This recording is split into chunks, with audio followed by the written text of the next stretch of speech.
Olá, gente, aqui é o Kleber e Tainara, passando aqui para lembrar para você que todas as sextas-feiras acontece o programa Bate-Papo com Kleber e Tainara, a partir das 18 horas, não é isso, Kleber? sim, um bate-papo santo e abençoado. É isso aí, na TV Quixadá na mídia. TV Quixadá na mídia, a TV que veio abençoar a sua vida. Filha, não tem segredo pra me buscar, não existe hora e nem lugar, a todo momento. Olá, você já ouviu falar da TV Quixadá na mídia, a TV cristã que veio para fazer a diferença na cidade de Quixadá. Uma TV onde você vai estar encontrando muitas pregações, louvores para a edificação da sua vida e da sua família. TV Quixadá na mídia, uma TV sempre inovando e crescendo na cidade de Quixadá.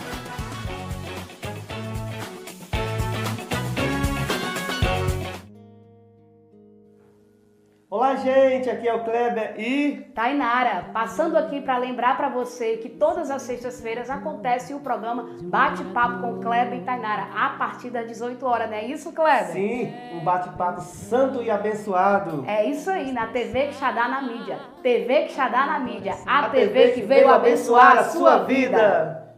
Filha, não tem segredo pra me buscar, não existe hora e nem lugar, a todo momento. Olá, eu passei aqui para te convidar e te lembrar que toda sexta-feira às 8 horas da noite tem um programa AltaCast, diretamente do canal do YouTube da TV Quixadá na mídia. Logo após o programa Bate-Papo com Kleber e Tainara, tem o meu programa, um programa especial, um programa abençoado que vai abençoar a sua vida através de testemunhos e experiências sobrenaturais da vida de cada convidado que teve sua vida transformada por Deus, tá certo? Então tá lançado o convite, eu te espero lá. Toda sexta-feira, a partir das 8 horas da noite, no canal do YouTube da TV Quixadá na mídia. Até lá! Você que quer comer no melhor espetinho da cidade de Quixadá, vem pro Espetinho do Neném. Abrimos às 5 horas da tarde e fechamos às 11 horas da noite. Temos o nosso espetinho, baião de 2 e arroz cremoso. E suco natural e refrigerante. Nosso endereço é Rua Nossa Senhora Rainha do Sertão, número 87. Vem!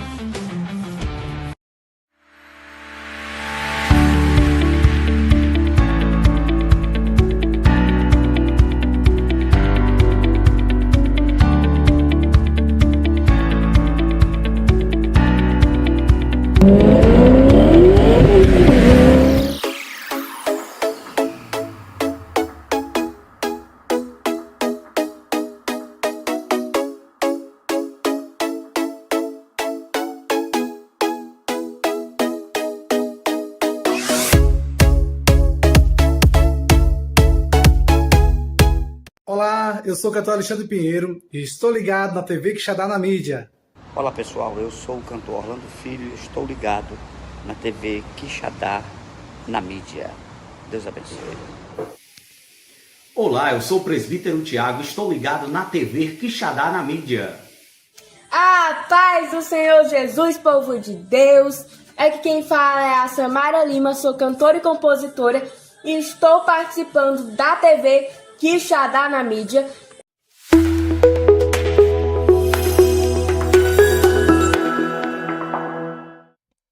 Boa noite, gente. Tudo bem com vocês?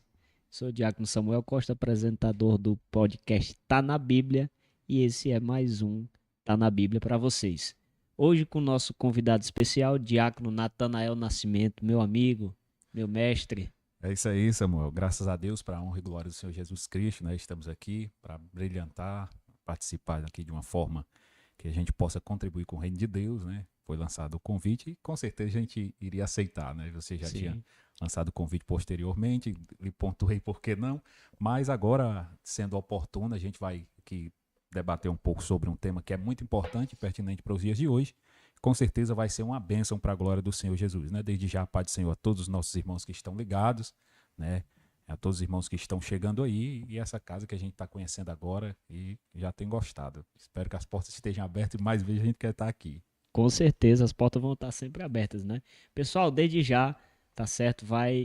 Eu vou pedir aqui pro nosso diretor tá colocando aí o número da TV no chat ao vivo aí do YouTube. Entra aí no canal da TV Quixadá na Mídia, manda sua pergunta, manda sua sugestão, porque nós vamos estar todo o tempo aqui ligado no chat. Sempre que tiver uma pergunta aqui, a gente dá um tempinho aqui e responde, né, irmão Natanael Nascimento, as perguntas dos ouvintes, né? Se a gente souber, a gente responde.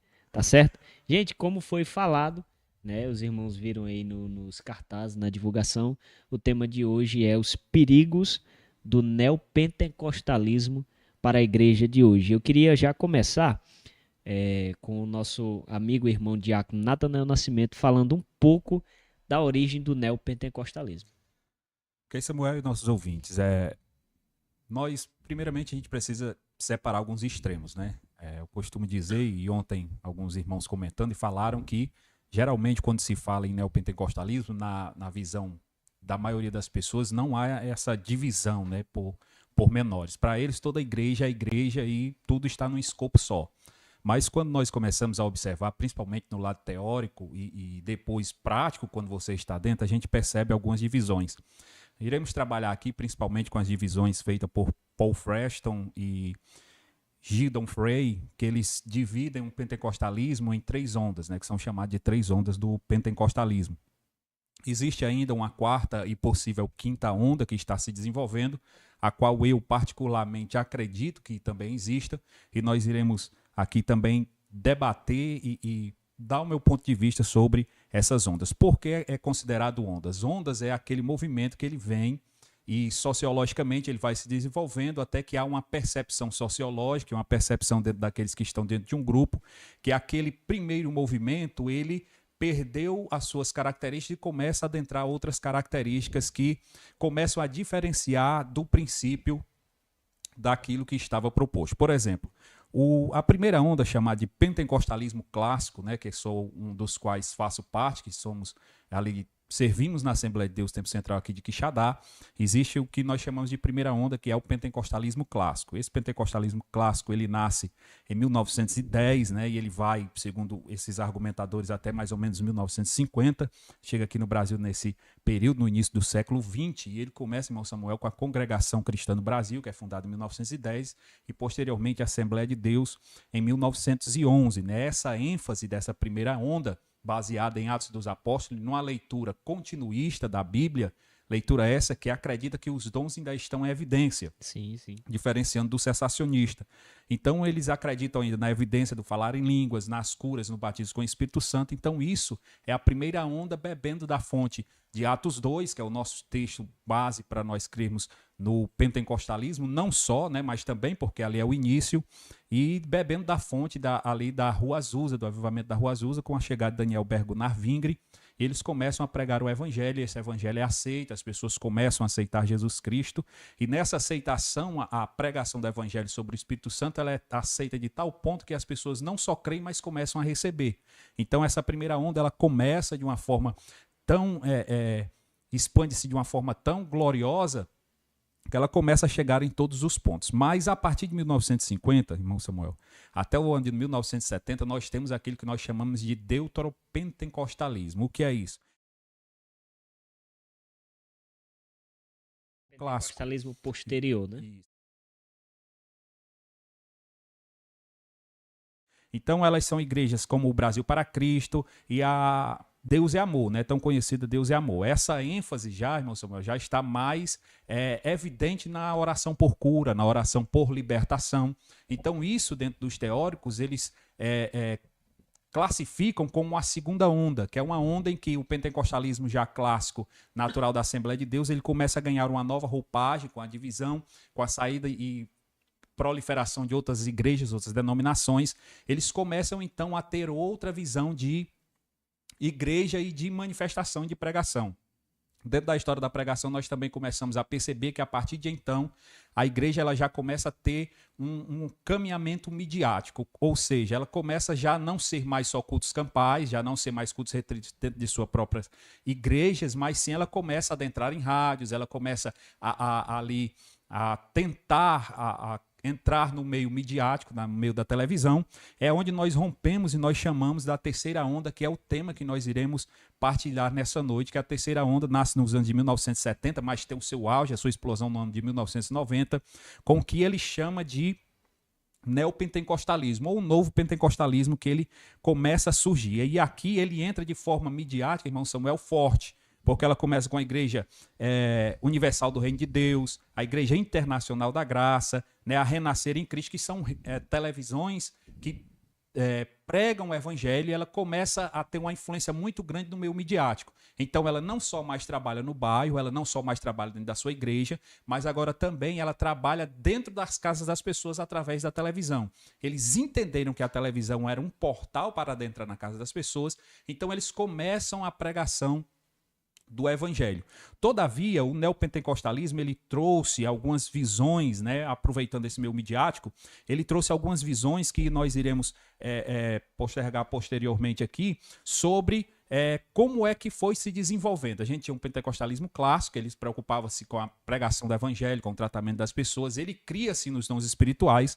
Todavia, agora, na onda do neopentecostalismo, irmão Samuel, eles começam a focar na conhecida teologia da prosperidade, né? Sim, eu ainda sou muito novo ainda, mas nos anos de 1990, ainda me lembro que começou a onda ainda vinda dos Estados Unidos, né? Que orava-se pelas pessoas para ter dente de ouro, começou a teologia da libertação, começou então a se focar muito nas batalhas espirituais, né? E principalmente na teologia da prosperidade. Então começou a colocar dentro da cabeça das pessoas, né, que já tinham um conhecimento de uma fé, já tinham um conhecimento do pentecostalismo, uma nova roupagem de pentecostalismo. Então nessa nova roupagem, só ter a fé não era suficiente, porque se eu tivesse a fé, mas que a partir daquele momento eu sofresse alguma enfermidade, né, alguma situação saísse do meu controle, isso não era mais só, né, ação humana, mas existia ações diabólicas. Maligna, né? Então, todo momento, o neopentecostalismo começou a trazer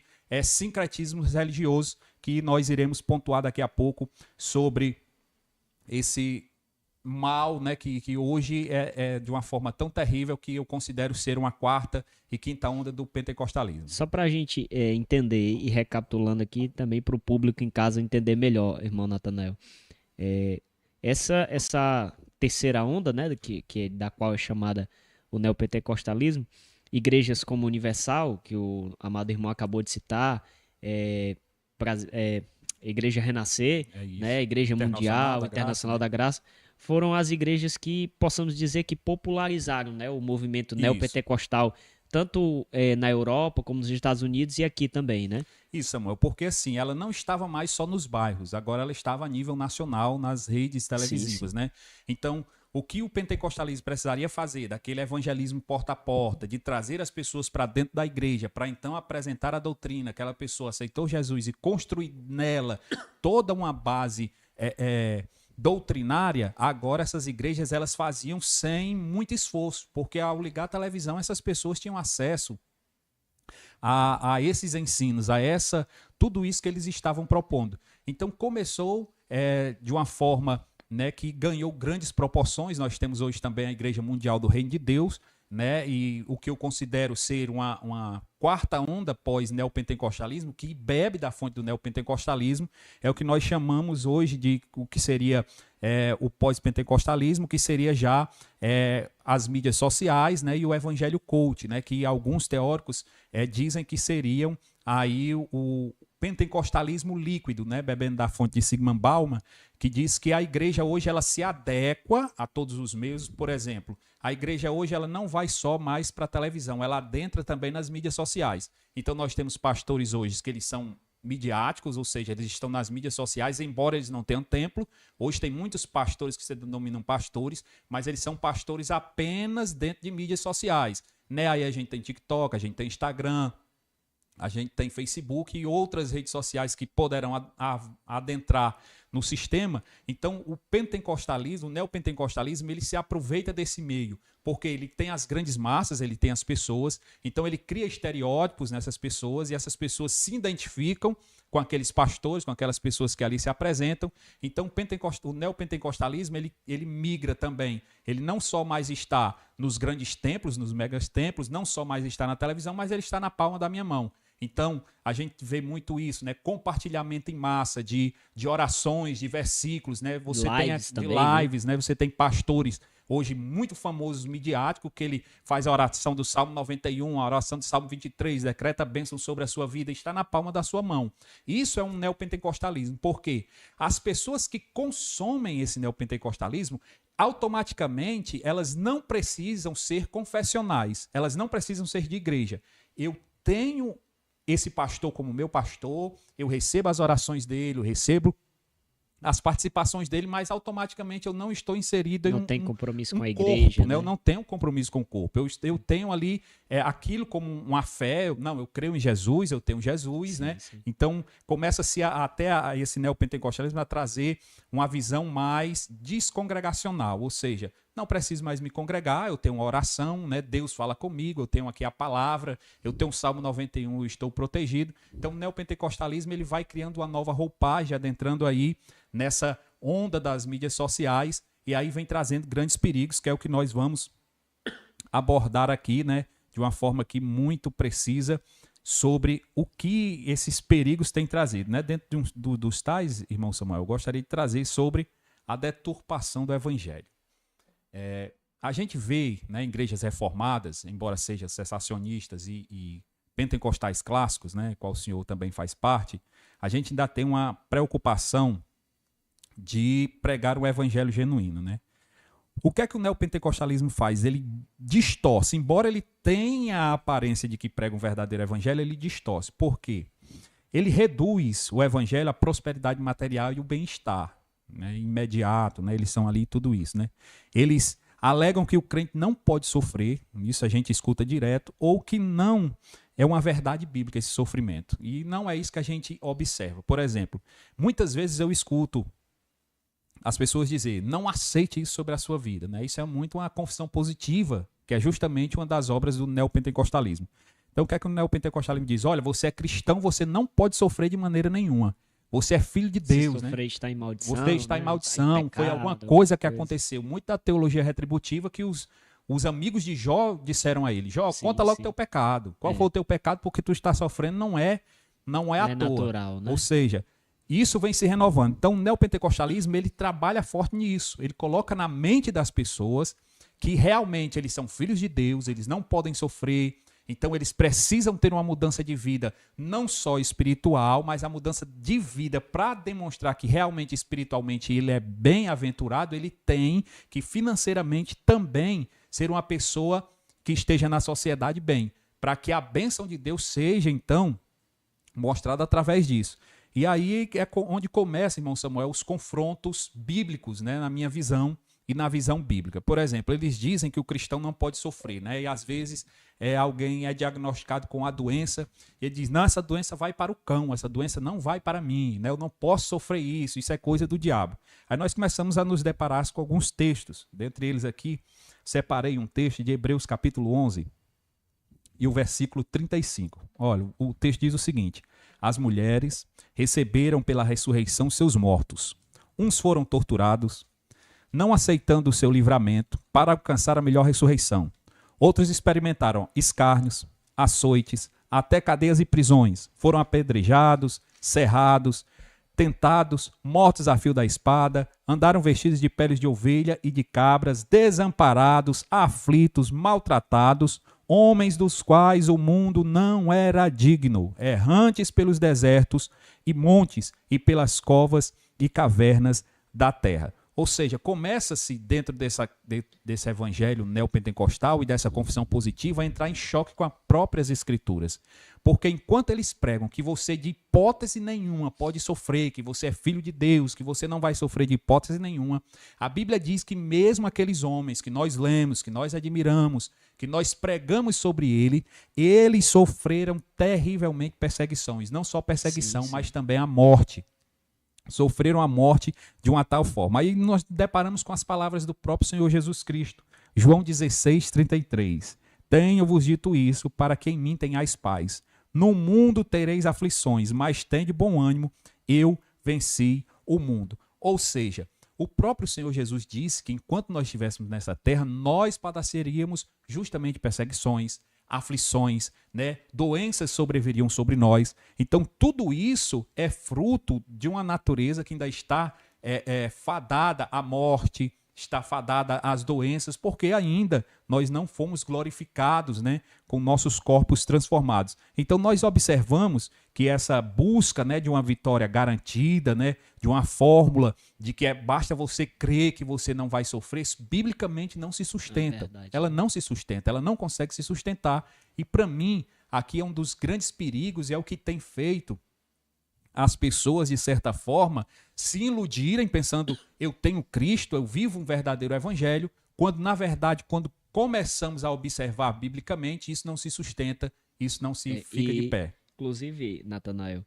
eu estava até pensando aqui, enquanto o senhor desenvolvia a sua fala, que eu creio, isso é algo que eu vejo bastante, até pela questão da deficiência do ensino bíblico e teológico nas igrejas, que só adere aos movimentos ou ao movimento neopentecostal, né, quem carece de conhecimento das escrituras sagradas, né? Porque, como o senhor bem frisou aí, quando a gente conhece as escrituras sagradas e começa a descobrir dentro dela textos como esse, né, que o amado irmão citou agora, e outros, né, João 16:33, enfim, quando a gente vai examinar, por exemplo, também as epístolas do apóstolo Paulo, né, se eu não me engano, 2 Coríntios capítulo 11, a partir do versículo 23, quando ele diz, né, que esteve em vigília muitas vezes, em jejum muitas vezes, em naufrágio muitas vezes, apedrejado, né, passando fome, enfim, tudo isso por conta do evangelho de Jesus Cristo, né? Então, quando o cristão, o crente em geral, seja da Assembleia de Deus, seja da Igreja Pentecostal, enfim, no caso, como nós estamos falando aqui do neopentecostalismo, citando as denominações pentecostais, né? Assembleia de Deus, Deus e Amor, Missão Pentecostal do Brasil, Congregação Cristã, quando o crente dessas denominações, porque no caso nós estamos falando especificamente sobre isso, começa a conhecer as escrituras, né, eu creio que ele começa a se distanciar um pouco mais do neopentecostalismo, porque justamente ele vai de encontro a tudo aquilo que o neopentecostalismo prega, justamente porque os líderes do neopentecostalismo, desse movimento, né, conhecem também muito pouco, mas o pouco que conhecem é o suficiente, né, para iludir a mente das pessoas com esses subterfúgios. Aí, mestre Samuel, entra um quesito que às vezes até, eu sempre digo à minha esposa, né, que às vezes a gente não entende nem o que é cristianismo. Por exemplo, quando nós começamos a ler as Catatumbas de Roma, os Mártires do Coliseu, a história da igreja, né, os Heróis da Fé e muitos outros, nós começamos a perceber o quão distante nós estamos, muitas vezes, de um verdadeiro evangelho. Ou seja, como você já citou o texto, eu tinha até separado aqui também para ler, o que é que Paulo sofre, né? Se nós formos nos comparar com Paulo, eu aqui me comparando esdrúxulamente, né? Não ando nem perto de todo o trabalho de que o apóstolo Paulo fez. Qualquer um de nós, né? Se a gente fosse tentar se comparar. Não tenho nessa pretensão de dizer assim, eu sou perto do apóstolo Paulo, de maneira nenhuma, porque eu sei as minhas limitações, as minhas fragilidades. Mesmo ele tendo dito ser de meus imitadores, como eu sou de Cristo, a gente vê, né, a dificuldade. Então, quando a gente observa, o que é que o apóstolo Paulo faz? Por amor de Cristo, ele se submete a um nível de sofrimento a ponto dele dizer assim, olha, para mim o morrer é lucro. Para mim o morrer é lucro. Para mim deixar essa terra é muito melhor do que estar aqui. Então a gente começa a ver que hoje esse evangelho da prosperidade, ele inculcou tanto na cabeça das pessoas que aqui é tão bom, que a coisa aqui é tão verdadeira, é tão boa, que ele não pensa mais no céu. O céu para ele é como se fosse a última recompensa, o último momento, depois de ter gozado tudo nessa terra, depois de ter vivido o melhor dela. Tudo, então, né? O céu seria um bônus, seria um prêmio. Então a gente vê até como esse evangelho ele tem deturpado a mente não só do neopentecostal, porque muitas vezes nós vemos, e eu observo, né, sou analisador de discurso, né, de homilético, discurso homilético, e eu vejo muitas vezes impregnado na fala de pregadores pentecostais, que se dizem que são pentecostais clássicos, falas oriundas do neopentecostalismo. Sim, sim. Então, embora ele seja confessionalmente uma coisa, quando ele verbaliza, ele bebe tanto dessas fontes que ele verbaliza outra totalmente diferente. Ou seja, até muitas vezes a gente precisa ter cuidado de que tipo de evangelho é que nós estamos apresentando às pessoas. Nós estamos, como o hino do Marcos Antônio, pregando só rosas e não estamos mostrando os espinhos, justamente. né? Às vezes, eu sempre comento, quando estou lá na mesa lá com a minha sogra e a família reunida, eu disse assim, uma das coisas que Jesus mais prometeu foi sofrimento. Né? Com certeza. Então nós precisamos estar preparados e ter na mente que o cristão ele vai sofrer, ele vai padecer. Quando eu olho a história da igreja, eu vejo que essas pessoas sofreram. E hoje, qualquer coisa que as pessoas, até que elas próprias causam, elas não querem viver aquele sofrimento. Né? Elas dizem que não podem viver aquilo. E o sofrimento ele nos aproxima muitas vezes de Deus, em que nós entendemos a nossa fraqueza, a nossa fragilidade e corremos aos pés de Cristo. Né? A gente conhece na história muitos homens e mulheres que padeceram de tal forma que tiveram que pagar com suas vidas, né? Muitas vezes nós não queremos, então, sofrer isso. Então, isso é um grande perigo e tem engodado, né, muitas igrejas, não só no neopentecostalismo. E para nós adentrarmos num ponto que agora é até mais nevrálgico nessa situação, é justamente, irmão Samuel, né? A mercantilização da fé. Certo? O que é que acontece? Então, eles já colocaram na sua cabeça que você não pode sofrer, que você tem que ter o melhor da terra. Então, você está aqui agora condicionado mentalmente aos ensinos dele, você já bebe ali daquela fonte, você não questiona mais, porque para você é bom aquele evangelho do conforto, é bom demais. O evangelho que não confronta meu pecado, o evangelho que não me faz querer mudar, que não chega para mim e diz assim, essa sua atitude, esse seu pensamento, essa sua ação não é de Deus, não vem da parte de Cristo, Cristo não te aceita assim. Então este evangelho ele não é pregado. Aí o que é que acontece? A igreja ela começa a trabalhar de uma forma de mercantilismo. Ou seja, ela começa a trazer aquilo que é sacro, ele começa a misturar para poder ter um resultado, né? Então a igreja ela vai perdendo a espiritualidade, ela vai transformando a igreja em um mercado, um grande mercado. Então o que é esse grande mercado? A gente observou principalmente no período da pandemia, né? Existiu aí alguns desse neopentecostalismo oferecendo curas, né? Prometendo curas, né? Aí começou as vendas, né? Ah, você... É uma oferta, né? É uma oferta. Então você lança a sua oferta, né? De tantos mil e você vai ser protegido, você e sua casa. Né? Você vai adquirir isso e você vai ser protegido. Você vai ter... Tem que ungir a porta da casa. Unge a porta da sua casa. Amarre isso no seu transporte. Coloque isso sobre você. Né? Então a igreja ela começa, e não só esse uso de amuletos, mas ela começa a mercantilizar. Porque não chega lá e oferece para qualquer um, não. Isso é oferecido para quê? Para as pessoas que podem pagar por isso. Né? Então, pessoas que não podem pagar por isso, elas estão sem a proteção de Deus. Então, essas igrejas elas começam a fazer uma mercantilização da fé. O Miqueias, capítulo 3, versículo 11, olha o que é que a palavra diz. Né? Para isso se transforma a igreja em mercado religioso, né? Onde as bênçãos são trocadas por ofertas. Olha só o que é que diz. Os chefes dão as sentenças por suborno, e os sacerdotes ensinam por interesse, e os seus profetas adivinham por dinheiro, e ainda se encostam ao Senhor, dizendo, não está o Senhor no meio de nós, nenhum mal nos sobrevirá. Miqueias 3:11. 3:11, né? Então nós vemos que eles começam a ter interesses. Então a sua mensagem gira em torno de interesse, as suas profecias giram em torno de interesse, né? Nós vimos aí, explodiu aí no meio midiático recentemente, um grande escândalo, né? E existia profetas que profetizavam para pessoas que estavam envolvidas neste grande escândalo. E a gente, quando observa pelos bastidores daqueles que participaram disso, diz que houve ofertas de milhares de reais, né? Presentes caríssimos para esses profetas. Então eu vejo muitas vezes o que aconteceu com a mesa de Jezabel. Para profetas ficarem bem na fita, exatamente, né? Comiam da mesa de Jezabel. Você vê, mestre, que eu estava pensando também aqui agora, esse evangelho de produto, né? Ele é tão convidativo, ele é tão apelativo de certa forma na sua mensagem, que não né, destoa completamente da mensagem central do evangelho, que é a cruz, que é a renúncia, que é muitas vezes o sofrimento por amor a Cristo, que você vê até grandes artistas, né, aderindo a esse evangelho, como diria o pastor Josué Brandão, o evangelho de produto, né? Onde o pastor virou balconista, o crente virou cliente, né? E o púlpito um balcão de negócio, onde você chega ali querendo o que você quer e se o pastor não te der o que você quer, você vai embora da igreja, né? E você falando também sobre a questão desse fato que repercutiu aí nacional e até internacionalmente, né, na mídia, para você ver a que ponto nós estamos chegando de alguém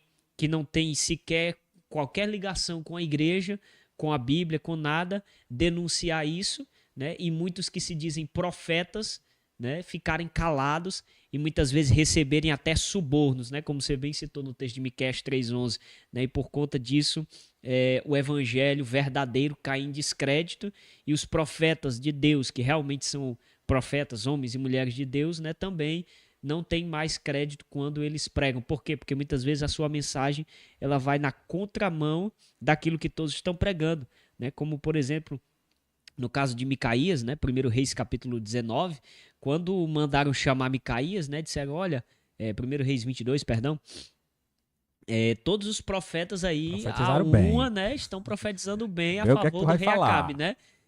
E o profeta, o servo lá disse assim, seja a tua palavra como a palavra de todos, ou seja, você tem que pregar, esse é o apelo, mestre Natanael, da mídia de hoje, você tem que pregar o que todos estão pregando, porque se você não pregar, você vai ser cancelado, se você não falar o que todos estão falando ou o que todos querem ouvir, você vai ser cancelado.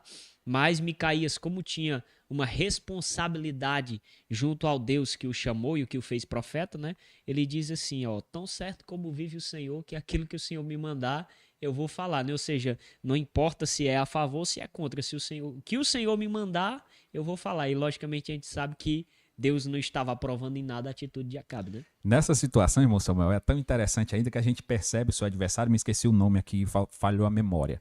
Mas o seu adversário, quando ele profetiza contrário, diz assim, por onde saiu o Espírito de Deus para falar por ti? Por onde foi que saiu que eu não vi o Espírito de Deus para falar por ti?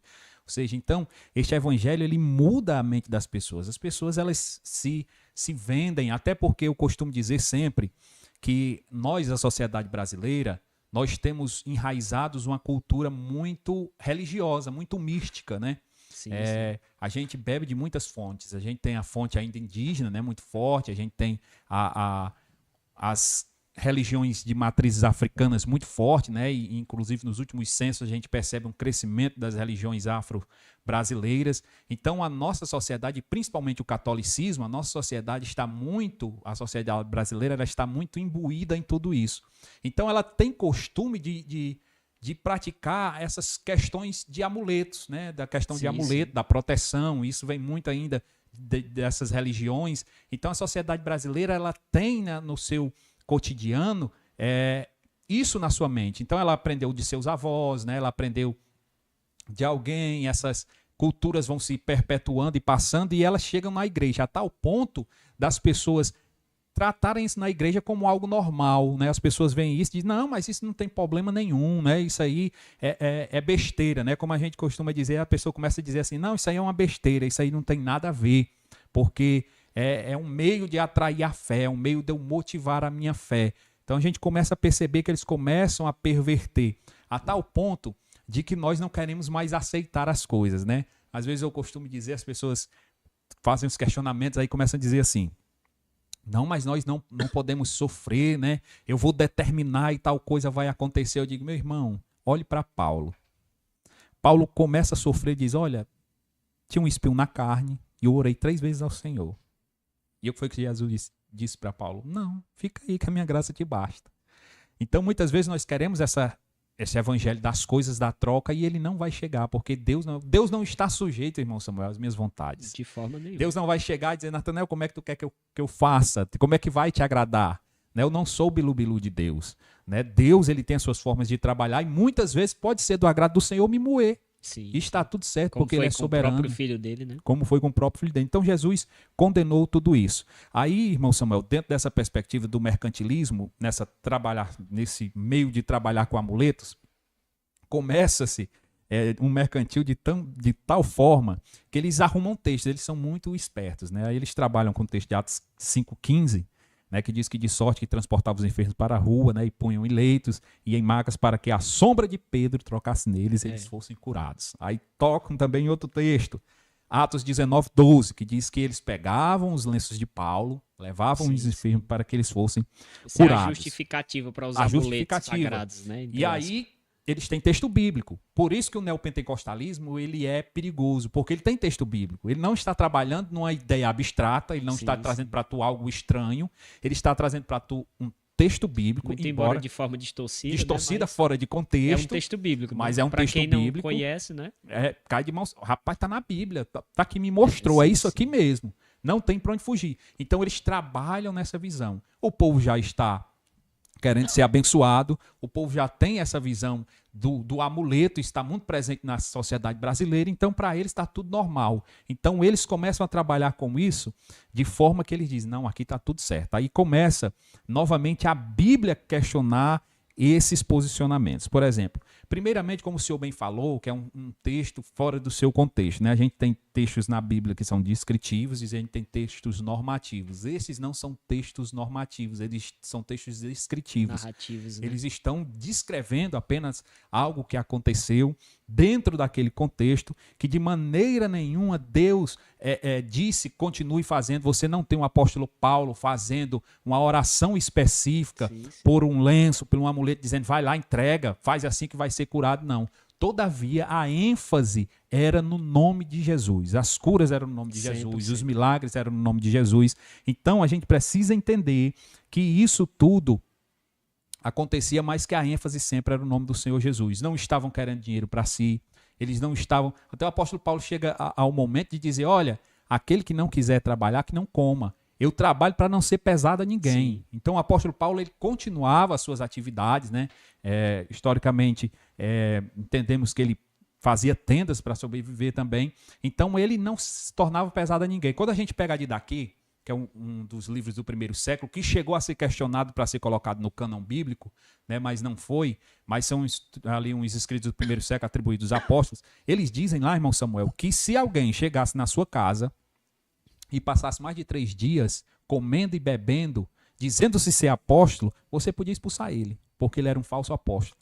E o que mais nós vemos hoje é lives abertas, pessoas... Tem uma profecia para você, deposita o Pix aí que sai a profecia. E o que eu acho interessante, irmão Samuel, não é nem ele pedir, é que tem gente que paga. Sim, tem gente que paga.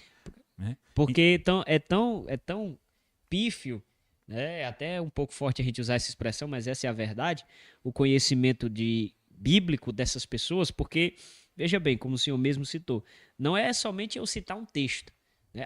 Tem um texto na Bíblia, tal, tá escrito, né, como o próprio diabo citou para Jesus. Não, tá escrito que tu pode pular que os anjos vão te guardar aqui, né? Só que eu costumo dizer, quando eu cito esse texto, né, que o diabo quis citar a Bíblia para Jesus e Jesus foi o primeiro a ensinar para Satanás como usar a hermenêutica e a exegese de modo correto, né? Justamente. Ou seja, que o Senhor ensinou o diabo, né, que tem que usar texto e o seu contexto. Então, como você bem falou aí, o texto que descreve que a sombra de Pedro curava, que os lenços do apóstolo Paulo curavam, isso aí de forma alguma foi encorajado pelos apóstolos. Né? As pessoas de longe, né, vale a pena a gente citar isso aqui também, né, que não podiam chegar até o apóstolo Paulo, pediam dessa forma, né? E pelo grau de intimidade, de inspiração divina que eles tinham, né, que a gente pode dizer que Paulo contribuiu com mais da metade, podemos dizer, quase a metade do Novo Testamento, né? São 13 epístolas paulinas, né? Sem falar que ele foi o apóstolo dos gentios, né? Enquanto existia ali aquela segregação racial em que eles pensavam muito em evangelizar somente a nação judaica, ele partiu de forma veroz, né, e foi expandindo o evangelho entre aqueles que não conheciam a Cristo, de certa forma que chegou até a nós. Então, quando nós observamos esses textos que eles usam fora de seu contexto e vêm enganando as pessoas, então eu costumo dizer, né, é uma forma, irmão Samuel, que às vezes eu fico impressionado, né? Por exemplo, tem crente hoje que tem medo de gato preto. Tem crente com medo de gato preto, tem crente macumba. Macumba. Rapaz, vamos botar uma macumba. Fulano de tal é macumbeiro, não mexa com ele não, né? Fala, olhamento pra ele aí, ele botar uma macumba e você não passa debaixo de escada, né? Qualquer coisinha, bate na mesa, né? Bate na madeira e tal. Porque tem eles ainda muitos. têm isso, né? De repreender através daquilo. Supersticiosos, né? O meio supersticioso, superstições, tradições. Ou seja, irmão, se você é cristão, você aceitou a Cristo como seu único e suficiente Salvador, e você crê que o Senhor Jesus é Senhor do céu, da terra, do mar, Ele comanda todas as coisas, você está com medo de quê? Se o Senhor não te libertar, o Senhor não te livrar, não tem nada nesse mundo que lhe livre. Não tem ninguém no mundo, não tem presidente, não tem o maior exército, não tem bomba atômica, não tem nada que lhe livre se não for a mão do Senhor Jesus. E a Bíblia nos garante que o Senhor Jesus Cristo nos livrou de todas as garras do pecado, da morte, da maldição, de tudo. Então, quando eu estou em Cristo, tudo isso cai por terra. O sangue de Cristo, ele é perfeitamente poderoso e capaz, né, suficiente, podemos usar essa palavra também, né, para nos proteger e nos livrar, né? Eu tinha até separado um texto aqui, irmão Natanael, sobre isso. Jeremias capítulo 10, né, do versículo 1 ao 5, que diz assim, eu procurei, né, na versão King James atualizada, até para melhorar a compreensão, né, dos nossos ouvintes. Sim. Jeremias capítulo 10, do versículo 1 ao 5. Agora, pois, escutai bem a palavra que vos fala Yahvé, né, o Senhor, ó casa de Israel. Assim diz o Senhor, não aprendais o caminho das nações, tampouco vos espanteis com os muitos sinais no céu, porque é por meio deles que os pagãos são atemorizados. Ora, os costumes religiosos das nações são inúteis. Corta-se uma árvore da floresta, um artista a modela com suas ferramentas, enfeita-na com prata e ouro, prendendo tudo com martelo e pregos, para que não balance e caia ao chão. É como um espantalho postado em uma plantação de pepinos. Os ídolos ficam calados e imóveis, eles são incapazes de falar e têm que ser transportados, porquanto não conseguem dar um passo sozinhos. Sendo assim, não tenhais medo deles, pois não podem fazer qualquer mal ou bem a quem quer que seja. Então, ainda falando sobre esse misticismo, né, que quando a gente vai se aprofundar dentro do tema neopentecostalismo, mestre Natanael, a gente vê que há um misticismo muito forte, mesmo que impera, né, e que através disso, como o próprio Jeremias citou aqui, as pessoas querem causar medo, né, querem causar espanto. E o próprio Jeremias diz aqui, né, no versículo 2, olha, não vos espanteis com os muitos sinais no céu, porque é por meio deles que os pagãos são aterrorizados, né? E cria-se também uma série de amuletos, né? Como o senhor bem frisou também, a água ungida, a rosa não sei de quê, o manto dos milagres, o corredor de fogo, aquela coisa toda, né? E a gente vê que na verdade isso é uma tentativa quase que desesperada de atrair pessoas, né? E através dessas pessoas atrair renda, arrecadação para a igreja, que a gente sabe que na verdade o propósito específico de muitos, não vou dizer de todos, não vou generalizar, né? Porque a gente generalizar sobre qualquer assunto é um erro, mas a intenção de muitos é arrecadar recursos financeiros através desse misticismo, né? E muitos, inclusive, irmão Natanael, vale a pena a gente salientar isso também. Atualmente nós vemos também, ainda dentro desse misticismo, uma judaização da igreja excessiva, né? Eu creio que o amado irmão também tem observado isso, né? Com símbolos judaicos, como se a bandeira de Israel, a estrela de Davi, enfim, fossem trazer proteção para nós, né? Fossem trazer paz, prosperidade, né? É de certo que a Bíblia diz que temos que orar pela paz em Jerusalém, temos que amar os nossos irmãos judeus como irmãos, porque viveremos juntos no milênio, mas trazer símbolos judaicos para a igreja, inclusive pela própria Bíblia, no Antigo Testamento é proibido, né? Como, por exemplo, reconstruíram o Templo de Salomão, uma réplica do templo, a Bíblia diz também que é proibido, né? Fazer uma réplica da arca também. E então, quando as pessoas trazem esses elementos judaicos para dentro do culto ou para dentro da ornamentação da igreja, inclusive está ferindo esses princípios bíblicos, né? De que não podem reconstruir, por quê? Porque eram símbolos específicos para a nação de Israel e para o culto judaico. O que o apóstolo Paulo trabalha na epístola dele aos Gálatas é justamente esse conceito. Eu até entendo, de certa forma, irmão Samuel, essa paixão, né? Como o senhor sabe, eu tenho uma pequena formação em hebraico, e quando a gente começa, a gente vai... Né? É uma pequena. Né? Então a gente vai a gente vai se apaixonando, a gente vai vendo, a gente começa a descobrir, então a gente vai pegando as de nuances. certa forma, né, tô iniciando ainda os estudos hebraicos, inclusive aprendo muito com o senhor. Vai dar né? certo. E eu também tenho, não vou negar isso aqui, né, dizer que eu não gosto da cultura judaica, até porque para a gente ter um entendimento melhor das escrituras, a gente precisa conhecer, né? E é impossível a gente conhecer a cultura judaica de onde veio o nosso Salvador e não se apaixonar, né? Então o que é que acontece? A gente tem essa paixão, a gente é apresentado o cristianismo. Então, dentro do cristianismo, a gente começa a ser inserido com a visão judaica, né? A gente começa a ver os escritos, então a gente começa a ter uma paixão, a gente vai começando a amar Israel por ser a cidade de Deus, a gente vai começando a ver os usos e costumes, a gente vai se apaixonando pela língua, por tudo que vai sendo apresentado e de repente a gente está envolvido a tal ponto de que a gente quer vivenciar aquilo.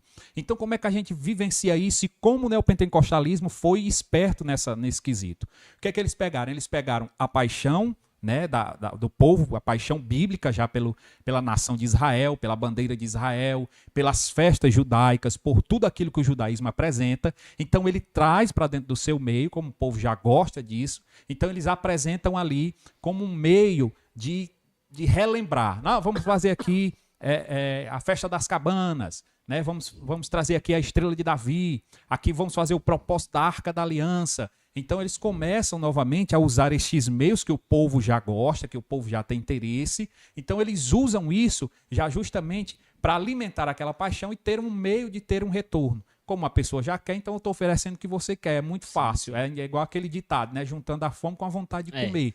Né? Então você pega e já insere o povo nisso. Então o povo é muito místico, o povo gosta muito disso. Então eles vão ali sem nem pensar e adentram muito nisso. Que é onde a gente vai chegar em outro ponto. Né? Aqui nós estamos caminhando para outro ponto, que é justamente o que eles fazem, né? O movimento neopentecostal, o que é que eles fazem? Então eles começam aqui, eles têm um evangelho mercantilista, eles oferecem o que você quer, você não precisa ter grandes mudanças, você basta frequentar, né? Você participar ali de movimentos que eles oferecem, tudo. Então você começa a ver aqui o apóstolo, você começa a ver o profeta, né? Você começa a ver o ungido, o reverendo, né? Porque o título só de pastor não é mais atrativo.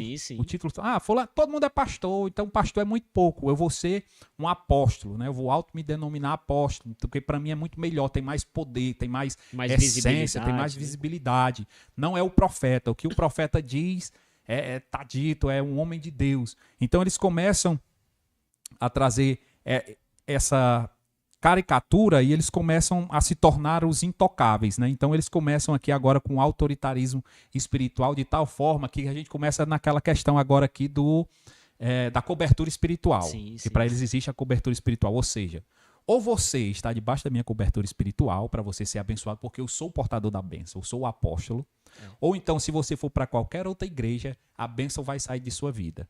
Aí começa a oração contrária, né?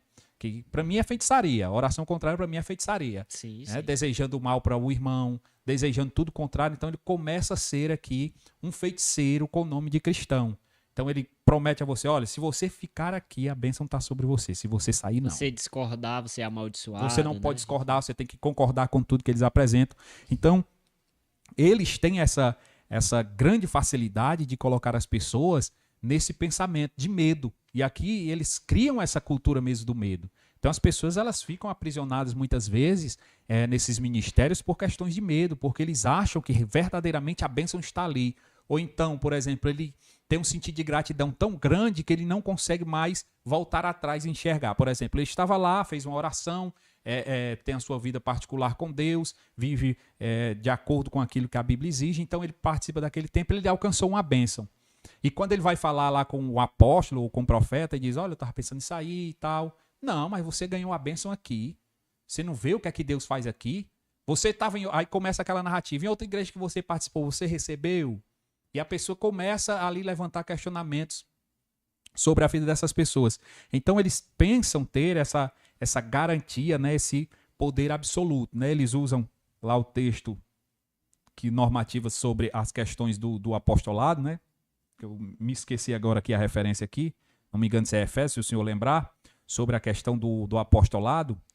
Acho que é Atos, capítulo 1, né? Não, que diz, deu um para apóstolo. Efésios 4:11. Pronto, isso, Efésios 4:11. Então eles se baseiam e dizem, olha, ainda existe um ministério apostólico. Embora, irmão Samuel, eu entenda, e se você pegar a Bíblia de estudo pentecostal, nesse texto, ele diz lá que existe realmente ainda hoje em evidência, né, nesses dons que a gente chama de dons ministeriais, o apostolado, mas no quesito ministerial de missionário, missional. Sim. Ou seja, aquele que é enviado. Porque o apóstolo nada mais é, até mesmo na linguística do termo apóstolo, né, nada mais é do que enviado, né? Justamente, aquele que é enviado. Então ele começa a pegar esse texto e tirar totalmente do seu contexto. Ele quer a mesma autoridade apostólica daqueles que andaram com Jesus. Né? Então, a daqui ele diz que era considerado realmente apóstolo aquele que andou com Jesus, né? Que viu seus feitos, que participou juntamente com ele, que não tenha participado diretamente, mas que também tenha visto, né? Presenciado, mas também nesse conceito o apóstolo Paulo se enquadra, né? Que tenha visto porque Jesus, ele encontra-se com Jesus no caminho, né? Sim. E posteriormente Cristo se revela a ele, e ele é bem categórico quando ele diz, eu recebi do Senhor, né? E a gente percebe que muitas coisas realmente ele toca em assuntos que embora ele tivesse convivência com os apóstolos, ele se considera até um nascido fora de tempo, né? Isso. Agora a referência, mas ele... Mas você percebe que realmente ele toca nessa questão e é bem interessante. Então, assim, eles se autodenominam, irmão Samuel, e trazem medo. Então, a gente precisa entender que nós não precisamos ter medo, porque nós estamos debaixo da maior de todas as autoridades, que é a autoridade de Jesus Cristo de Nazaré. Ah, irmão Natanael, então você está dizendo que não é para mim obedecer o meu pastor de maneira nenhuma. Eu estou dizendo que esses que se denominam apóstolos e profetas, muitas vezes eles fazem isso para te amedrontar. E o verdadeiro pastor, ele não te amedronta, ele te apacenta. O verdadeiro pastor, ele vai cuidar da tua vida. Muitos desses aí, ele não está preocupado se você está doente, se você está com a vida de pecado, ele não está nem aí. Ele quer saber da sua condição financeira, se você nutre o sistema em que ele está inserido. Mas o verdadeiro pastor, não. Ele vai atrás de você, ele liga para você, ele se preocupa com você, ele manda mensagem, ele procura saber como você está. Ele como Cristo, ele quer cuidar da igreja. E é o que nós não vemos nesses ministérios. Né? E nessa questão dos profetas é interessante, porque às vezes a gente participa de algumas lives e a gente olhando para o TikTok, o que mais a gente vê, irmão Samuel, é lives de pseudos profetas. Sim. E você vê alguém expondo a palavra, você vai correndo lives. Você vê alguém expondo a palavra verdadeiramente, uma palavra genuína. São poucas pessoas. Mas quando você adentra, meu irmão, para uma live de profecias, chove de pessoas. Chove de pessoas. Por quê? Porque elas querem ser massageadas. E você percebe que nunca são profecias dizendo assim, te converte, né? Deixa essa tua vida de pecado, deixa de viver essa vida dúbia, viva agora uma vida que agrade a Cristo. Não, só é mensagem de bênçãos. E o pior, pagas. Sim, né? A gente viveu a pandemia aí, que foi rio de dinheiro para pessoas que se denominavam profetas, que viveram a pandemia toda às custas de profecias pagas. Muitos até, irmão Natanael, surfaram na onda, né, da pandemia, e quando aconteceu, né, quando estourou mesmo realmente de forma tanto nacional como mundial a pandemia, né, o vírus do Covid-19, né, muitos surfaram na onda e começaram a dizer, Deus tinha me revelado que aconteceria isso e tal, Deus tinha falado comigo, foi ano tal, mas a gente sabe que na maioria das vezes é só uma tentativa de ganhar engajamento e visibilidade, né, porque eu acredito que Deus revela, sim, a Bíblia diz, Amós 3,7, né, que Deus não fará nada sem que antes o revele aos seus servos, os profetas.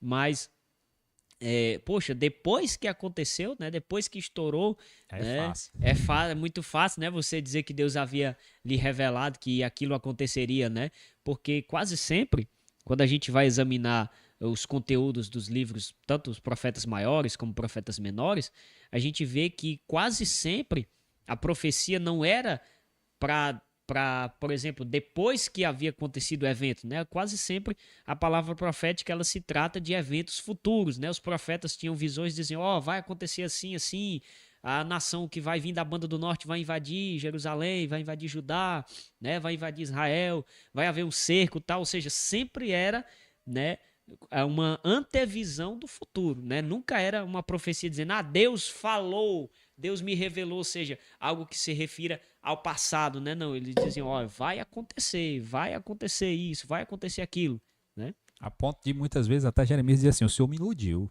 O Senhor me enganou. Perfeitamente. Então a gente precisa ter cuidado e aqui a gente falou muito de coisa ruim. Aí a gente dizia assim, mas não tem nada bom nesse povo. Não tem, meu irmão, tem.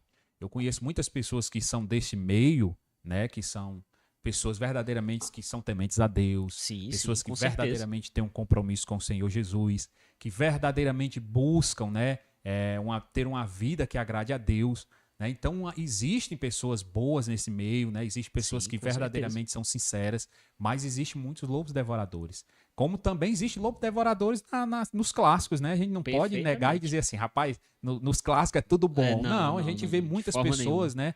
Mesmo no meu pentecostalismo clássico, que eles são pessoas que desagradam a Deus. Então nós precisamos também ter essa consciência, como o senhor disse, não é uma visão absoluta, né? Existem muitas pessoas verdadeiramente, conheço muitos homens de Deus que me ajudaram bastante em épocas da minha vida, né? Em questão de oração e tudo, que eles são desse meio, mas que são verdadeiramente homens de Deus.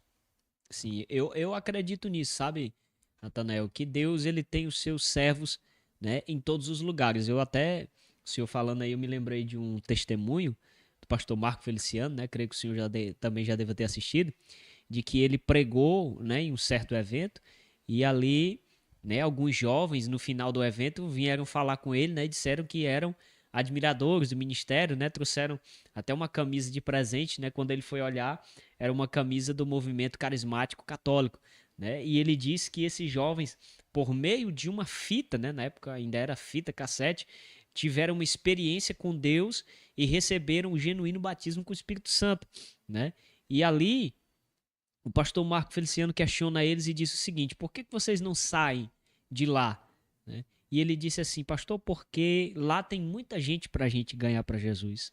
Tem muita gente para a gente pregar o verdadeiro evangelho, para a gente ensinar a respeito dos dons do Espírito, a respeito da Bíblia.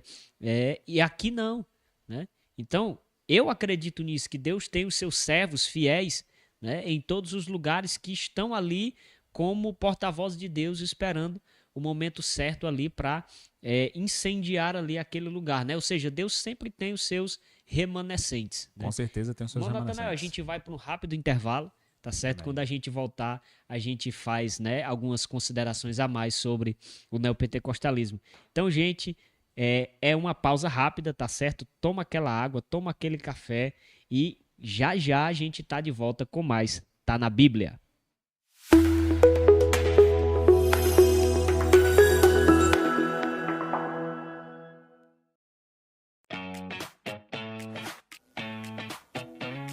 Olá, você já ouviu falar da TV Quixadá na mídia, a TV cristã que veio para fazer a diferença na cidade de Quixadá. Uma TV onde você vai estar encontrando muitas pregações, louvores para a edificação da sua vida e da sua família. TV Quixadá na mídia, uma TV sempre inovando e crescendo na cidade de Quixadá.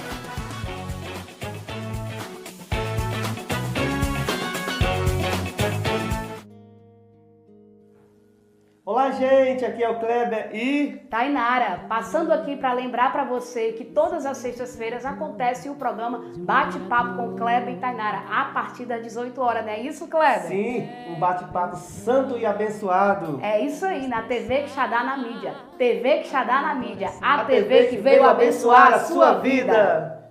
Filha, não tem segredo pra me buscar, não existe hora e nem lugar, a todo momento.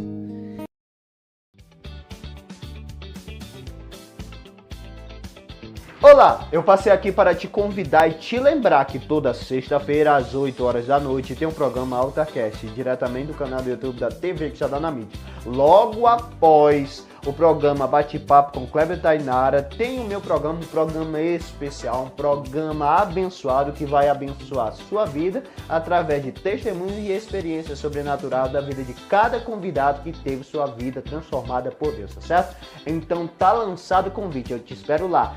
Toda sexta-feira, a partir das 8 horas da noite, no canal do YouTube da TV Quixadá na mídia. Até lá!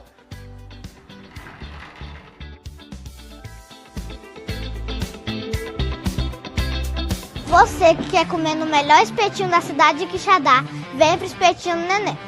Abrimos às 5 horas da tarde e fechamos às 11 horas da noite. Temos o nosso espetinho, baião de 2 e arroz cremoso. E suco natural e refrigerante. Nosso endereço é Rua Nossa Senhora Rainha do Sertão, número 87. Vem!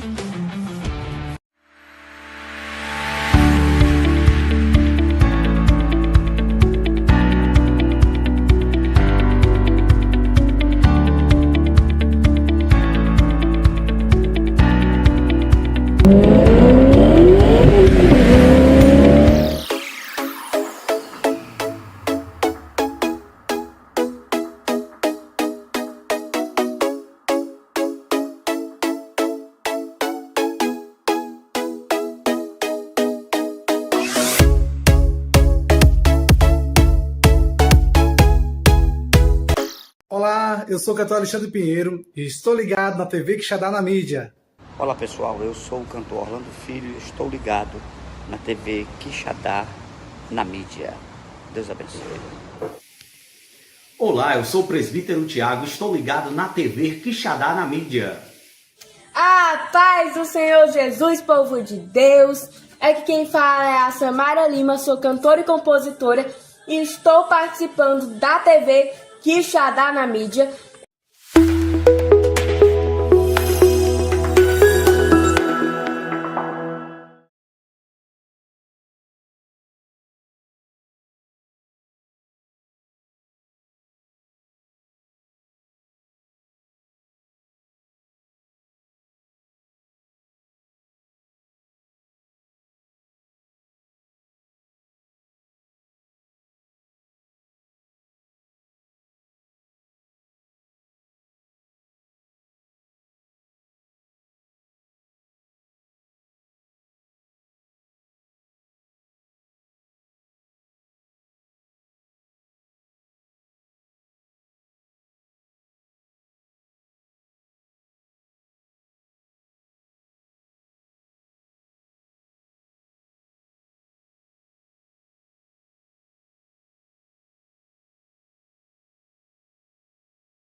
Vou ligar o microfone aqui. E aí, gente? Deu tempo de tomar água, deu tempo de tomar o café, deu tempo de jantar, né? Só não vai deixar de assistir a gente aqui pra estar assistindo novela, pelo amor de Deus. Voltamos aqui, gente, com o nosso assunto, né? Recapitulando para quem entrou agora na live, nós estamos falando sobre, né, os perigos do neopentecostalismo para a igreja de hoje, né? Mais uma vez aqui apresentando nosso convidado, Diácono Natanael Nascimento, um grande amigo, né, homem de Deus. E continuando, né, aqui recapitulando sobre o que a gente estava falando, irmão Natanael, com a palavra. Vou mandar aqui um alô aqui pro irmão Ismael aqui, meu companheiro de trabalho, rapaz. Ismael da hora tá por aqui. Ismael Pastora da hora. Hélio, pastor Wagner, que são bênção de Deus. Muitos dos irmãos aqui que estão ligados, né? Simval aqui, que é doido que eu seja pós-tribulacionismo, mas está longe. Né? Todos os nossos irmãos aqui, Deus os abençoe. Glória em nome a Deus. do Senhor Jesus Cristo Abraço, de irmão Nazaré. Ismael, Deus abençoe. Pastor Todo o pessoal Wagner aí também. do pastor Fábio, né? Da Fonte de Belém. Pastor Fábio, Deus abençoe poderosamente também. Dentro de um Fábio. dos assuntos, irmão Samuel, também agora que nós iremos adentrar, do neopentecostalismo, né, além deles terem todos esses, trabalharem de toda essa forma, então eles aproveitaram muito forte o que a gente chama da mídia, né, do meio Sim, midiático. sim. Então, o que é que hoje o neopentecostalismo ele criou, né? E ele criou de uma forma tão forte, irmão Samuel, que hoje, principalmente no meio mais jovem, a juventude ele gosta muito disso, que é o meio midiático, né? Então, hoje as igrejas elas são qualificadas por número de seguidores, por estrutura do templo, como é que aquele templo se apresenta, né, diante da sociedade. Recentemente eu vi uma jovem falando sobre pregação e ela fazendo lá aqueles vídeos, né? Uma influência, ela disse assim, por que ninguém está falando que eu vou pregar hoje? Aí falou sobre uma determinada igreja e lá ela mostrou como eram os bastidores para se pregar, né? Então você vai lá com uma roupa comum, como se fosse para qualquer canto, quando você chega lá, aquela igreja ela já tem lá um camarim onde você vai ser maquiado, você vai ter a paleta de cores daquele culto, então você vai se vestir de acordo com aquele culto, né? Então hoje o neopentecostalismo ele trabalha muito com o que as pessoas gostam, né? Principalmente eles entenderam que o meio, jovem também, né? o público jovem ele gosta muito disso, então ele trabalha muito forte com isso. Então muitas vezes lá não é a palavra, é o que aquela igreja oferece. Então aquela igreja ela tem um espaço social bom, agradável. Aquela igreja, ela tem um clube dentro dela para te deixar bem. Área VIP também, tem né? áreas Estão criando VIPs. hoje, né? Então essa Dentro das igreja, ela igrejas. trabalha hoje dessa forma. Ela não está preocupada no bem-estar social e espiritual daquela pessoa. Ela quer trabalhar ali naquela parte midiática, ela quer mostrar que está bem, né? Ela quer mostrar para a sociedade. Tanto é que eu comentando com um amigo arquiteto sobre até a mudança arquitetônica das igrejas, né? As igrejas hoje, principalmente desse ramo neopentecostal, elas trabalham muito a visão arquitetônica, né? Hoje a maioria das igrejas desses novos ramos está mais preocupado com a estrutura. Você vê mais a estrutura parecendo shoppings, né? Estruturas mais que causem uma impressão visual. Tem muitas até que se assemelham a boates, né? Muitas e existiu se já. adaptam ao público Já esse ano jovem. mesmo a gente teve já denominado baladas gospels, né? Então, ou seja, eles trabalham não com a pregação do evangelho, não com aquele evangelho que confronta o jovem, que o jovem está ali na rua, na vida de drogas, que está ali naquela vida de prostituição e chega a palavra, ele confronta. Ele trabalha de uma forma que te atrai para a igreja pelo que a igreja tem oferecido naturalmente, pelo aquilo que é social. Então, hoje, elas entenderam isso e trabalham muito forte nessa área, trazendo esses shows, né? E chega a ser um absurdo. Por exemplo, a gente vê o Senhor Jesus Cristo instruindo os apóstolos, instruindo a cada um de nós que fazemos parte da igreja, aqueles que aceitam Jesus Cristo, né, crerem e serem batizados, né? Então hoje o que é que acontece? Até para o meio de batismo eles criaram subterfúgios para poder arrecadar, né? A gente teve aí uma polêmica recentemente de uma igreja que para batizar os seus membros ela cobrou no mínimo R$80 por pessoa, né? Alegando que era para questões de ambiente, em que ia ter, para pagar a mídia, para ter uma roupa para o batismo e tal. Então a gente começa a ver de uma igreja que saiu das suas raízes, em que a pessoa muitas vezes se batizava em açudes, né? Sim, a gente sim. muitas vezes ia para açudes, muitas Riachos, igrejas, né? riachos, muitas igrejas tinham tanque batismal dentro da própria igreja, né? Muitas vezes atrás do púlpito, então se reunia e fazia aquilo. Para hoje uma estrutura que traga uma atenção maior, então as pessoas elas são ali chamadas e atraídas para fazerem parte daquele evento, porque é um evento bacana, é um evento legal, tem muito jovem, nós vamos batizar, vai ter lá um ambiente social, nós vamos ter um lazer depois. Então eles trabalham justamente para atrair essa galera jovem, esse pessoal que está aí, que não quer se entregar ao mundão, ou até quer se entregar ao mundão, mas que também tem ali um status de cristão, né? Porque hoje vale muito o status. A verdade é que é um evangelho adaptado, né? Podemos usar essa expressão aqui, um evangelho camaleão, que se adapta conforme o ambiente, conforme o interesse, né? Se o alvo é o público jovem, a gente vai adaptar aqui a igreja, as programações para atingir mais o público jovem, né? Vamos botar aqui uma música bem animada, inclusive até músicas remixadas, vamos contratar aqui um DJ, aquela coisa toda, aquele, né? Depois do culto vai ter um lanche, vai ter um passeio, aquela coisa. Tudo isso com foco de atrair, né, o público jovem, principalmente, né? E hoje, irmão Natanael, Você sabe muito bem, né? A gente que vem de uma geração, né? Vou colocar aí 15, 20 anos atrás, né? Onde a gente tinha uma juventude que realmente gostava de buscar a Deus, que gostava de orar, de subir monte, né? De se reunir para estudar a Bíblia. Era difícil o encontro de jovens naquele tempo, né? Para não dar em oração, né? Você sabe muito bem disso, pode também testemunhar até melhor do que eu, né? E hoje não. Hoje você vê até que para um jovem ser batizado com o Espírito Santo é a coisa mais difícil do mundo, né? Porque ninguém se interessa mais por isso, né? Por conhecer o poder de Deus, a história, como no caso nós estamos citando aqui do pentecostalismo clássico, né? Ninguém, até mesmo os jovens das Assembleias de Deus, não se interessam mais em conhecer, né, a própria história da igreja a qual fazem parte, né? Que advém da vinda de Daniel Berg e Gunnar Wingren, como o senhor bem frisou, né, no ano de 1911. Muitos jovens não se interessam, não querem mais saber disso, eles querem o ambiente descontraído, eles querem estar bem à vontade ali, vai para o culto no dia que quer, ouve a palavra no dia que quer, né? Às vezes até para enganação posta um versículo bíblico, tal, aquela coisa toda, e a pessoa vai vivendo aquilo ali, vai desfrutando daquilo ali, e aos poucos a espiritualidade vai morrendo e a alma vai, né, caindo, digamos assim, numa raquítica. A alma vai ficando raquítica espiritualmente, né? Aí, Samuel, entra aquela questão que eu sempre costumo dizer, né? E aí minha esposa que está ali está de prova. A gente hoje costuma muito a pensar, né, que o espiritual e o racional, eles não podem conviver junto, né? Eles não podem conviver junto. Isso é um erro, né? Muitas vezes a gente se afastou da espiritualidade, né? Tem até um livro que tá esboçado, eu estou planejando aí, terminando para escrever, que o nome é Cessacionismo Pentecostal.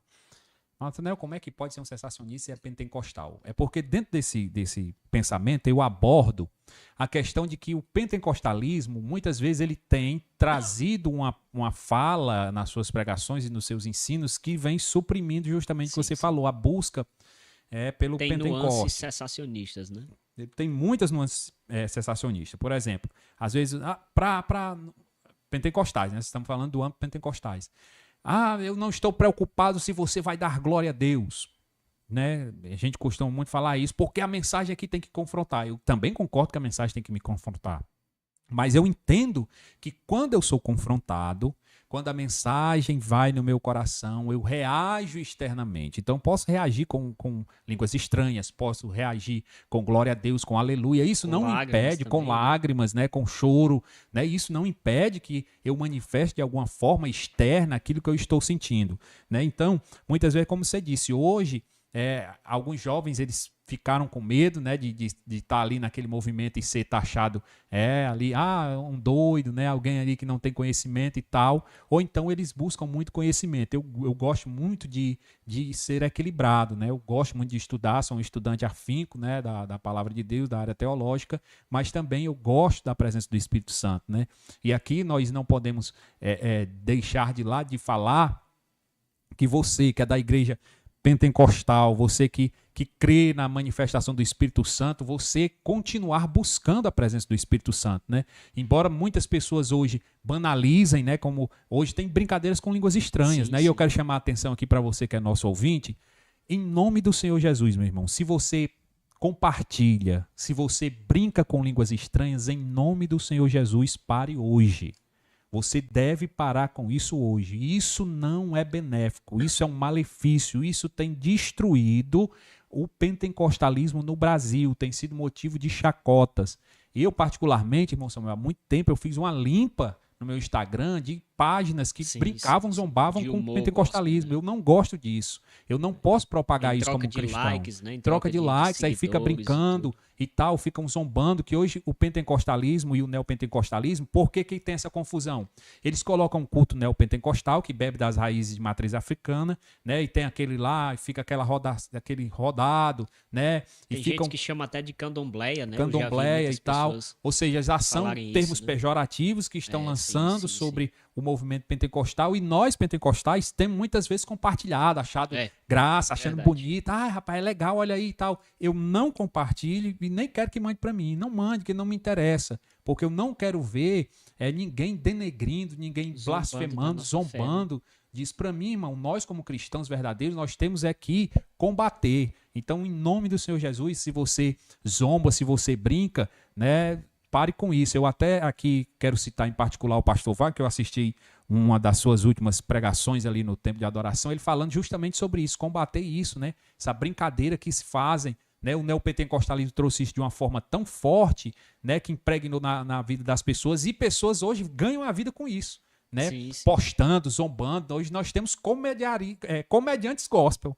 A gente tem hoje comediantes gospel. Pessoas que brincam com a fé, pessoas que brincam com as línguas estranhas, né? Temos pessoas que imitam, pega pessoas falando línguas estranhas e começam a imitar línguas estranhas. E isso é um malefício. Nós não podemos, como cristão, compactuar com isso. De forma nenhuma. Eu sou batizado com o Espírito Santo, mas eu não quero zombar das línguas estranhas. Não vou ficar com brincadeira, né? Em gracejos, para querer ganhar likes, atenção de ninguém. Não, a gente precisa se preocupar com o verdadeiro evangelho, impregnar na cabeça dessa nova juventude que o Espírito Santo, ele é santo, ele é precioso, né? Ele é gracioso, é ele que nos convence da culpa. E ele pode se entristecer, né? Ele pode se entristecer. Não entristeçais o Espírito Santo, né? A qual está selado. E eu creio muito, muito que esse tipo de brincadeira, irmão Natanael, mexe... não é bem essa palavra mexe, ele entristece o Espírito Santo, né? Porque ele foi quem nos selou, né? Os nossos pais na fé no passado, né? Que até nem tinham muito acesso ao estudo, mas que eram homens de oração, homens de uma vida santa, homens de uma vida íntima com Deus. Eles pagaram preço para ser batizados no Espírito Santo e para que essa doutrina, porque nós podemos afirmar que o Pentecostes é uma doutrina, né, advindo do livro de Atos dos Apóstolos, que tem inúmeras experiências de batismo com o Espírito Santo, né, a gente não pode de forma nenhuma aceitar que esse tipo de zombaria caia na graça dos irmãos, né? Isso. E muitos até com a justificativa de fazer uma crítica aos exageros, né, que a gente não pode negar que há no meio pentecostal, muitos na justificativa de fazer essa crítica aos exageros, né, acabam que compartilhando essas brincadeiras, né, e acabam surgindo um efeito contrário, né? Isso. E é daí dessas críticas que vem justamente o cessacionismo, né? Que porque tem muita gente brincando com línguas estranhas, tem muita gente brincando com os dons, negociando com os dons. Não é porque tem gente que brinca com línguas estranhas, que tem gente que brinca com os dons do Espírito, que eu vou deixar de crer que os dons do Espírito eles estão em evidência hoje, que eu vou deixar de crer que o batismo com o Espírito Santo ainda acontece hoje, né? Mas você vê que até por conta disso, é raro você ver hoje num culto, né, irmão Natanael, alguém ser batizado com o Espírito Santo, né? Se a gente vê dentro de um ano 2 pessoas, 3 em algum culto que a gente assiste batizado com o Espírito Santo, é muito, né? Por quê? Porque é raro você ver isso, porque o Espírito Santo não aceita esse tipo de coisa. Ele é Deus, ele é santo, né? O próprio nome já diz, o Espírito Santo, né? Aquele que nos selou, aquele que nos encheu, aquele que nos resgatou, aquele que nos lavou, né? Ele não aceita esse tipo de coisa. Esse neopentecostalismo midiático, irmão Samuel, ele foi tão nocivo que você percebe até a degradação no ramo da homilética, da mensagem, como no ramo também do louvor, né? Eu não sou muito velho, né? Mas eu tenho uma idade considerável, né? A gente tinha louvores antigamente, né? Por exemplo, louvores de oração, né? Sim. De madrugada me levanto para orar, sinto que alguém perto de mim está, né? Hoje não. Esse hino, se você cantar, não dá like. Aí não, hoje a minha esposa me mostrando hoje um corinho, né? Disse assim, muitos até ninguém conhece, né? Amor, olha aqui esse corinho. Aí eu fiquei olhando, né? E o rapaz lá, não vou citar não, porque eu não dou palco a ninguém. O rapaz lá tá cantando hino, aí para e de repente, pá! Aí eu digo, que é isso aí, amor? Não, diz que é um corinho. Eu digo, é um corinho de fogo isso aí, rapaz, tá mudando. Porque até isso vem mudando, porque hinos que realmente toquem não faz sentido. A geração nova não vai querer. Pegam hinos antigos, fazem remix, né? Colocam até em ritmo de funk, enfim. E vai mudando. Então, a gente percebe que esse novo pentecostalismo, ele vem trabalhando e vem transformando de uma certa forma, se nós não tivermos cuidado, vai ser um evangelho tão supérfluo que vai se perder, né? A gente vai ver, não tem sentido, porque como muitos jovens dizem, mas o mundo oferece, vocês lá também oferecem, só com a nova roupagem e tal. Então a gente precisa ter cuidado com esse novo tipo de evangelho que tem sido apresentado nesse meio midiático, né? E aqui eu estava até comentando com o irmão Alisson aqui antes de começar, que Quixadá realmente ele precisa desses podcasts, ele precisa dessa expansão no meio midiático também, com um verdadeiro evangelho, com a explanação verdadeira, com aquilo que realmente edifica, porque besteira nós temos 24 horas na internet. Basta você pegar seu celular, você vê besteira. O inimigo ele se aproveitou muito disso e a igreja demonizou muito isso, né? Demonizou por muito tempo e nós fomos perdendo espaço, mas graças a Deus hoje nós temos também igrejas sérias que transmitem seus cultos, que fazem programas como esses, né? Da grade aqui da TV Quixadá na mídia, que a gente acompanha muitos programas, como programas de testemunho que a gente acompanhou aqui, estava até comentando da participação aqui do irmão Fábio Baru. Ou seja, então a gente precisa, como o neopentecostalismo tem feito, a gente fazer da maneira correta, pregar a palavra da verdade, mostrar verdadeiramente. Tanto quanto existem falsos profetas, existe o verdadeiro. Então a gente precisa verdadeiramente mostrar a palavra do Senhor Jesus Cristo. Então a gente precisa trazer para as mídias sociais verdadeiramente uma explanação verdadeira, aquilo que confronte, aquilo que nos mude, aquilo que nos faça sentir desejo de nos tornarmos um cristão melhor. Porque aquilo que mexe somente com as minhas emoções, mexe somente com as minhas emoções ali, mas ele não me transforma, aquilo se torna como uma droga. Cada vez mais eu preciso de mais estímulos. Então, o culto hoje vai ser bacana, né? E eu não tenho nada aqui contra a parede. Se você quer pintar sua parede de preta, de branca, de rosa, de lilás, eu não tenho problema nenhum com a sua cor da sua parede. Da parede não importa, né? Isso não me importa. O que importa é o que você está fazendo com o intuito, né? Qual é o intuito de você mudar a estrutura do seu templo, você mudar o ritmo litúrgico do seu culto. Para quê? Você está tentando atrair as pessoas pelo ambiente bem aconchegante e não pelo poder da palavra de Deus? É isso que me preocupa, né? Por isso a gente tem muitos cristãos hoje, cristãos anêmicos, né? Que é o que o neopentecostalismo tem criado. Pessoas que não se preocupam mais com a leitura bíblica, porque eles não incentivam, né? Eles não incentivam de maneira nenhuma você estar lendo Bíblia, não incentivam uma boa exposição da palavra de Deus. Para ele importa você como o consumidor do produto que eles te oferecem, né? Então a gente precisa ter muito cuidado com isso e como cristão nós temos um zelo, né, verdadeiro pela verdade do evangelho, Samuel. Tem até um ponto, irmão Natanael, que eu gostaria de salientar, falando ainda sobre o neopentecostalismo, né, que entra dentro da questão também do misticismo, né, a qual a gente falava agora há pouco, para a gente caminhar, né, para a conclusão. O neopentecostalismo ele veio muito forte também, principalmente com a expansão da Igreja Universal do Reino de Deus, com a prática de entrevistar demônios. Meu né? Deus. A gente vê bastante isso, né, no meio do neopentecostalismo, né? E inclusive, né, isso tem se tornado uma prática tão nociva que tem até adentrado dentro do pentecostalismo clássico, né? Eu, inclusive, há alguns, creio que há um ano atrás, mais ou menos 2 anos atrás, eu estive conversando com um amigo e eu o adverti, né, a respeito de um vídeo, de uma postagem que ele fez no Instagram, onde ele estava ali orando por uma mulher, né, em um processo de libertação. A mulher estava possessa por um espírito maligno e ele ali, né, fazendo perguntas, entrevistando e tal, expondo também, de certa forma, a imagem da pessoa.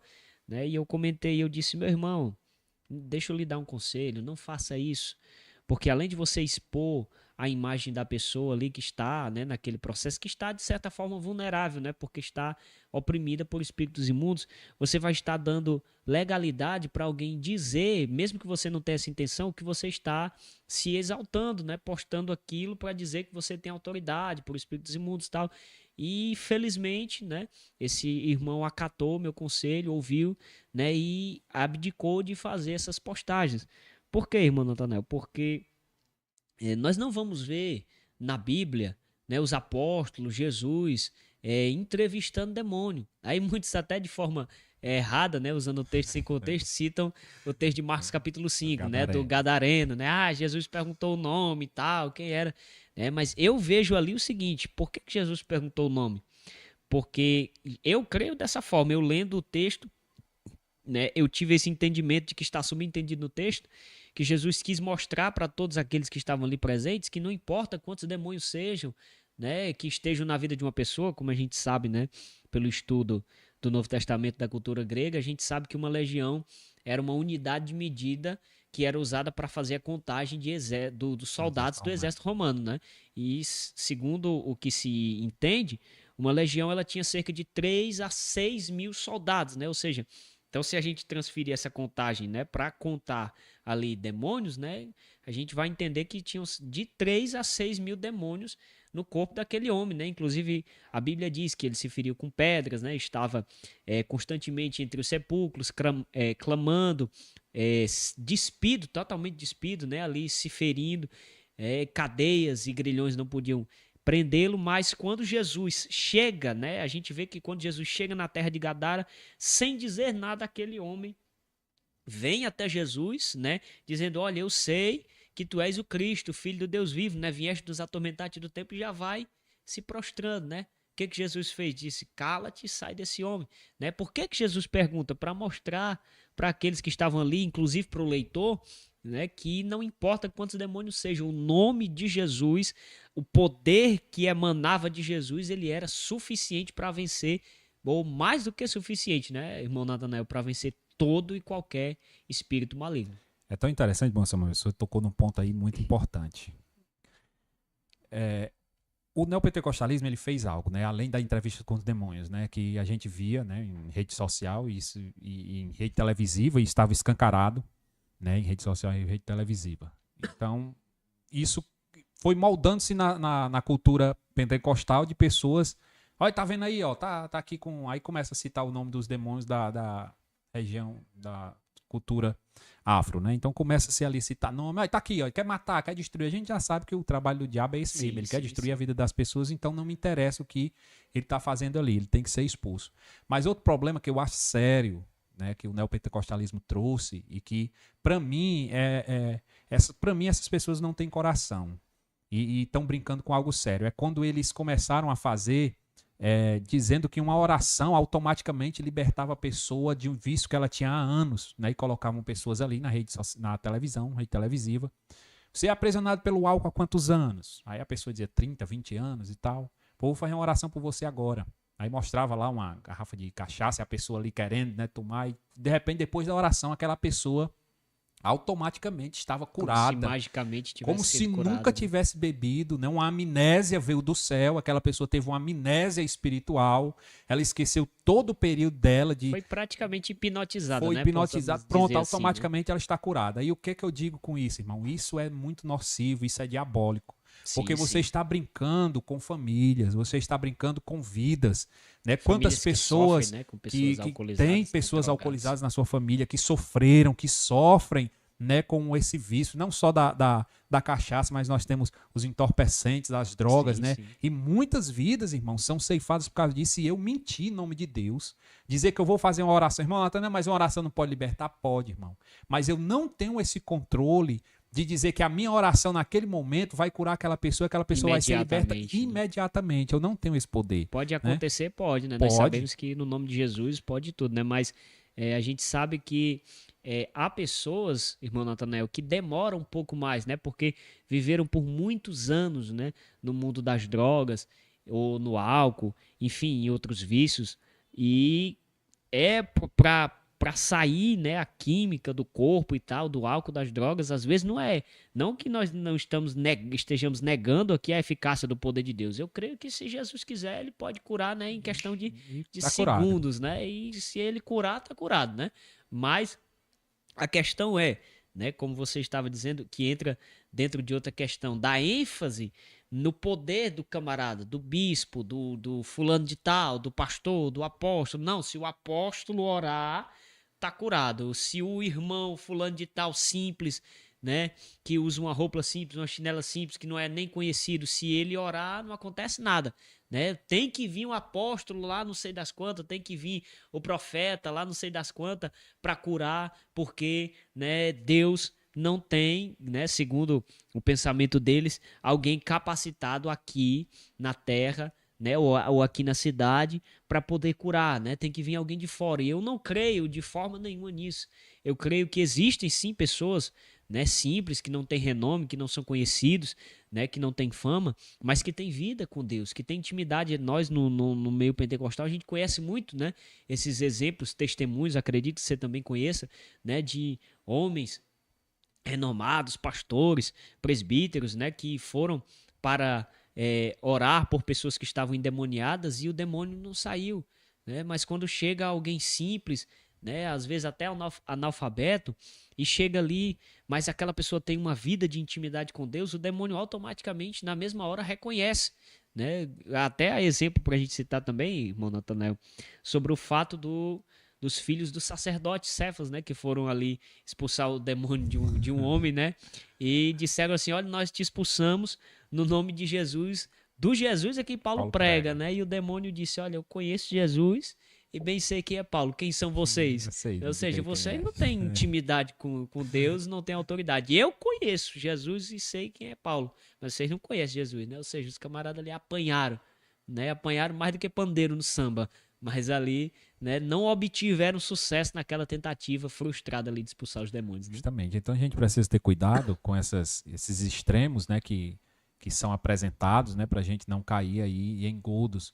Então não brinque com a fé de ninguém, né? Você que está à frente de algum trabalho, né? Você que tem a oportunidade de pregar a palavra para as pessoas, não brinque com a fé de ninguém, não brinque com os sentimentos de ninguém, pregue a palavra verdadeiramente. O Senhor é quem liberta, a palavra já nos diz, se o Filho nos libertar verdadeiramente seremos livres. Então a gente precisa voltar, né, à essência do Evangelho, né? Às vezes as pessoas até dizem, né, a gente precisa de uma nova reforma. Eu acho que a gente não precisa de uma nova reforma, eu acho que a gente só precisa verdadeiramente voltar às origens, né? Agir como a Bíblia realmente nos pede para agir e deixar esses extremos de lado, né? Então, se você recebeu aí a promessa, né, miraculosa de uma oração que vai mudar toda a sua vida, a sua história de uma forma, aí você está decepcionado com a igreja, que é outro problema, que as pessoas recebem essas promessas, não alcançam, se decepcionam com a igreja, né? Se frustram, né? Aí diz assim, não, mas fulano, né? Aí entra tudo no escopo só, aí todo mundo é pastor, sim, né? Sim. Todo mundo é responsável. Por uns os outros pagam. Né? Então, você que está à frente de trabalho, você que está aí, né, no seu ministério, ore a Deus, busque a Deus, seja responsável, né? Com o povo. Se você pratica alguma dessas obras, né, que não são benéficas, não são bíblicas, né, peça misericórdia a Deus e procure cada vez mais se alinhar à palavra do Senhor Jesus Cristo, porque eu lhe garanto, se Jesus não libertar, se Jesus não fizer, liberta. Não tem meio, não tem bispo, nada, não tem bispo, não tem apóstolo, não tem estrutura, não tem cadeira boa, não tem ar-condicionado, não tem nada que mude a vida de uma pessoa. Nós sabemos que só Jesus Cristo pode mudar a vida das pessoas através da pregação do Evangelho. É isso que nós cremos, é isso que nós pregamos, é isso que nós ensinamos. Então é o alerta que nós damos, né, para todos os nossos ouvintes, aqueles que estão nos ouvindo agora e que irão escutar depois, que verdadeiramente nós possamos buscar a palavra do Senhor genuína, abandonando as práticas mundanas, abandonando esses meios para tentar agradar a homens, porque aqui nós estamos para agradar a Deus. Sim, né? sim, então nós precisamos, e aqui também não vamos tirar fala de contexto, né? Dizer, então a gente não precisa obedecer pastor. Não, é isso que nós estamos dizendo. Nós estamos dizendo que nós precisamos abandonar práticas sincréticas, nós precisamos abandonar amuletos, nós precisamos abandonar super pessoas que se autodenominam e nos voltarmos para Jesus, autor e consumador de nossa fé, porque verdadeiramente o Senhor é que cuida de nós. Sim, perfeitamente. Para a gente fazer aqui as considerações finais, né, o irmão Natanael até citando esse fato aí de algumas pessoas dizerem, né, que nós precisamos de uma nova reforma, mas ainda que fosse necessário acontecer uma nova reforma, né, como que se daria? Né? Eu acredito que, como aconteceu no tempo, né, de Lutero, né, em meados de 1515, que foi quando ele começou, né, no mosteiro, e ali ele começou a ler a Bíblia e leu que o justo viveria da fé, né, e aí ali, quanto mais ele lia, mais ele começou a ficar apaixonado pelas Escrituras, e através disso, né? O próprio Lutero descreve, eu tive a oportunidade de ler, né, no livro Heróis da Fé, até recomendo para quem quiser adquirir e fazer uma leitura, creio que o irmão Natanael tenha, né, visto, tenha a oportunidade de ler esse livro. O próprio Lutero testemunha que a sua alma saiu da prisão. Quando? Quando ele começou a ler as Escrituras, né? E Jesus disse, né, João 8,32, o clássico texto, né, de João 8,32, e conhecereis a verdade, e a verdade vos libertará. Então eu acredito, irmão Natanael, que para a gente voltar às nossas raízes, para a gente voltar às nossas origens, nós que somos pentecostais, a gente não precisa de uma fórmula mágica. A gente não precisa de algo mirabolante, a gente não precisa que inventar nada, a gente só precisa voltar às Escrituras. Somente. A gente só precisa se voltar a elas. Por quê? Porque toda a base da nossa fé, inclusive do pentecostalismo clássico, do avivamento, Atos 2, Joel 2:28, enfim, né, os textos clássicos que a gente conhece de nós que somos avivalistas, né, que estão nas Escrituras. É simples, né, a gente querer se dedicar às Escrituras e aliado com a oração, que é uma ferramenta muito importante também, né, que inclusive eu gostaria até de citar, né, rapidamente para a gente poder finalizar uma experiência que eu tive, irmão Natanael, aonde eu, um pouco frio, né, na fé, né, eu era solteiro ainda, morava com meus pais e eu, né, ali depois de uma pregação eu voltei e coloquei a Bíblia, literalmente joguei a Bíblia assim na cama e disse que não queria mais pregar, né? Porque não adiantava pregar se eu estivesse pregando ali e nem eu mesmo estivesse sentindo nada, que dirá o povo, né? A mensagem fria, a mensagem vazia. Eu olhei para mim, olhei para Deus, olhei para a palavra e disse: Senhor, eu não quero mais pregar, né? E nem viver uma vida vazia da tua presença. Se não for para o Senhor me encher da sua presença, o Senhor me leva dessa terra. E eu fechei a porta do quarto, comecei a ler as Escrituras e comecei a orar, né? E eu disse: Senhor, eu só saio daqui quando o Senhor me renovar. E para a honra e glória do nome do Senhor, irmão Natanael, irmãos que me assistem, foram 30 minutos de oração e 30 minutos chorando e falando em línguas estranhas, sendo renovados, né? E eu agradeci a Deus. Então eu creio dessa forma, que não existe fórmula mágica, não adianta a gente querer inventar. É o simples, faz o simples, que dá certo. Ora, lê as Escrituras, busca ter uma vida de intimidade, de santidade com Deus, e eu acredito piamente nisso, que o Espírito Santo vai se atentar para essa oração, para esse clamor, para essa busca das Escrituras, e ele vai trazer-nos de volta às origens do Pentecoste, como foi em Atos capítulo 2. Irmão Natanael, muito obrigado pela sua presença, meu amado irmão, muito obrigado pela disponibilidade de atender o nosso convite, né? As portas estão sempre abertas. Deixe aí suas considerações finais e também em seguida, né, suas redes sociais para quem quiser lhe seguir, acompanhar, né, as suas postagens, seu trabalho aí. Bem, irmão Samuel, eu que agradeço a gente expor um tema tão necessário para os dias de hoje, né? Felizmente nós estamos aí cercados, né, de ensinos heréticos, não só na área do neopentecostalismo, mas em muitas áreas. A gente precisa sempre estar tratando desses assuntos que são muito importantes, né? Então você que está nos escutando, ou você que escuta aí, conhece alguém nesse meio e essa pessoa estiver um pouco frustrada, né, com alguns movimentos que se apresentam, apresente verdadeiramente o evangelho a ela, mostre a ela que verdadeiramente o Senhor é Deus, né, que nós não estamos debaixo de maldição, que eu não estou debaixo de uma maldição hereditária, que eu não preciso pagar por nada, porque nós recebemos de graça, e de graça nós também precisamos dar. Então o Senhor Jesus Cristo é aquele que nos abençoa. Todas as maldições já foram quebradas através do sacrifício de Jesus Cristo de Nazaré. Nós somos livres na pessoa bendita do Senhor Jesus Cristo. Então você não precisa pagar por nada, você não precisa temer nada, porque o Senhor é o nosso ajudador. E como falei, né, a gente trabalha aí na área teológica, né, a gente sempre tem focado na área do ensino teológico, né? Inclusive a gente está aí fechando parcerias aí com alguns seminários teológicos, mais alguns, né? A gente também está aí tentando aí, organizando para dar futuramente aulas aí de hebraico para alguns irmãos que estão interessados. Então a gente trabalha nessa área, como o senhor já é conhecedor, né? Então a gente tem um foco na teologia arminiana e principalmente na teologia pré-tribulacionista também, né? Com foco, como no pré-tribulacionista clássico, né, como é a confissão da nossa Assembleia de Deus. Então a gente sempre faz trabalhos dentro dessa área, né? Então quem quiser compartilhar ou acompanhar um pouco, meu Instagram é Natanael e Paulinha, mas eu publico mais textos no Substract, né, que são alguns artigos que eu escrevo lá. Então você pode acompanhar, minha rede é privada, mas você manda lá e a gente analisa lá o perfil e a gente aceita, com certeza. Então a gente sempre compartilha lá ensinamentos teológicos, pensamentos, e Deus tem nos abençoado. Então mandar um abraço para todos os nossos irmãos, a paz do Senhor, que Deus os abençoe poderosamente, e estamos aí sempre à disposição para tratar de assuntos dentro do reino de Deus, trabalhando sempre para a edificação da Igreja de Cristo. Sim, perfeitamente. Gente, foi um prazer estar aqui com todos vocês, né? Muito obrigado pela sua audiência, muito obrigado por você ter participado com a gente até aqui, né? E até o próximo programa, se Deus quiser. Até o próximo. Tá na Bíblia. Deus em Cristo vos abençoe. Tamo junto.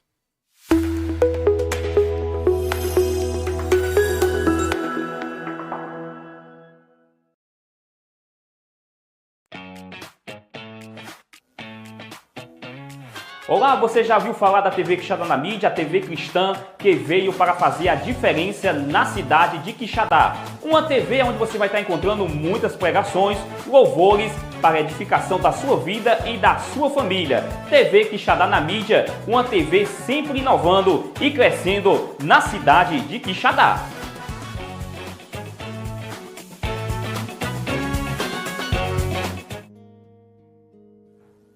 Olá, gente, aqui é o Kleber e Tainara, passando aqui para lembrar para você que todas as sextas-feiras acontece o programa Bate-Papo com Kleber e Tainara, a partir das 18 horas, não é isso, Kleber? Sim, um bate-papo santo e abençoado. É isso aí, na TV Quixadá na mídia. TV Quixadá na mídia, a TV que veio abençoar a sua vida.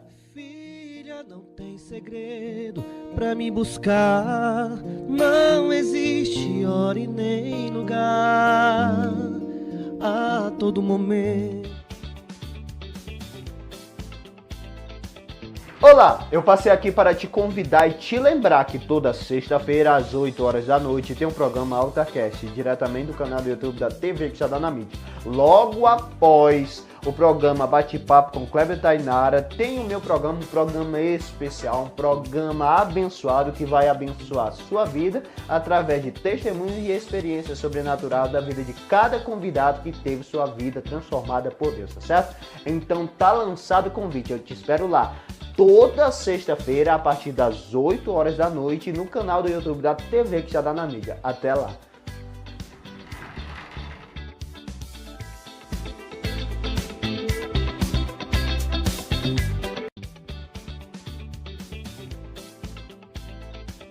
Olá, eu passei aqui para te convidar e te lembrar que toda sexta-feira às 8 horas da noite tem um programa AltaCast, diretamente do canal do YouTube da TV Quixadá na mídia. Logo após o programa Bate-Papo com Kleber e Tainara, tem o meu programa, um programa especial, um programa abençoado que vai abençoar a sua vida através de testemunhos e experiências sobrenaturais da vida de cada convidado que teve sua vida transformada por Deus, tá certo? Então tá lançado o convite, eu te espero lá. Toda sexta-feira, a partir das 8 horas da noite, no canal do YouTube da TV Quixadá na mídia. Até lá!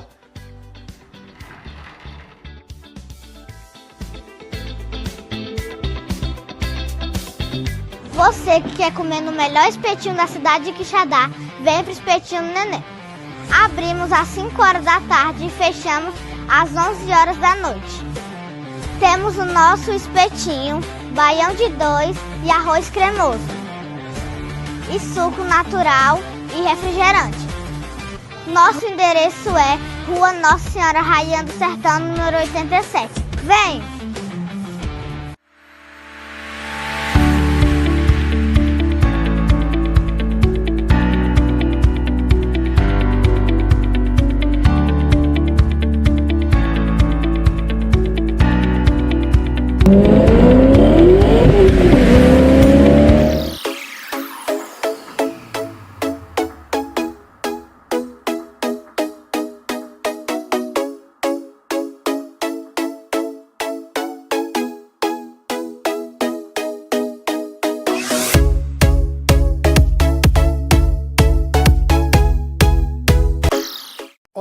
eu sou o cantor Alexandre Pinheiro e estou ligado na TV Quixadá na mídia.